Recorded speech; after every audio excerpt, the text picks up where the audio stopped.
রান্না করলাম শুটকির তরকারি। এটা দেখুন আমি পেঁয়াজ মরিচ ভেজে নিতেছি। তার মধ্যে আমি দিয়ে দিলাম জিরা। এবার আমি ভালোভাবে নাড়া দিয়ে আমি শুটকিগুলো দিয়ে দিব। আর শুটকিগুলো এই তেলেই আমি সুন্দর করে ভেজে নিব। দেখতে পারতেছেন আমি শুটকিগুলো দিয়ে দিয়েছি। এবার আমি ভালোভাবে নাড়া দিয়ে তেলের সাথে ভেজে নিতেছি। নিয়ে আমি তারপরে তরকারি দিয়ে দিব। আমি কিন্তু লতি দিয়ে রান্না করব। আর লতি আমি ফ্রিজে রেখে দিয়েছিলাম সিদ্ধ করে। হালকা সিদ্ধ করে ফ্রিজে রেখে দিয়েছিলাম।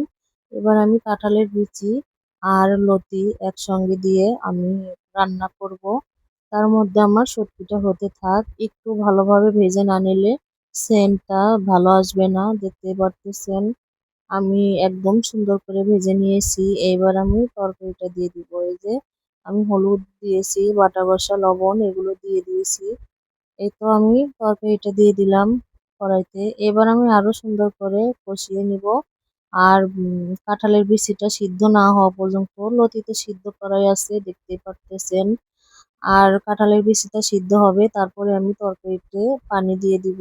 দেখতেই পারতেছেন। তো আমার মতো কে কে লতি এইভাবে ফ্রিজে রেখে সংরক্ষণ করেন? আর আমি লতি যখন আনি তখন আমার একেবারে খাওয়া শেষ হয় না।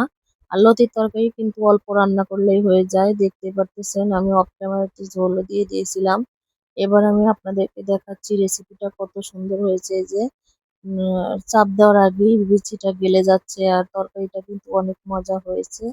এই তো। আর আমার মতো কে কে এইভাবে কাঁঠালের বিচি দিয়ে লতি দিয়ে শুটকি দিয়ে রান্না করো অবশ্যই কমেন্টে জানাবে। আল্লাহ হাফেজ।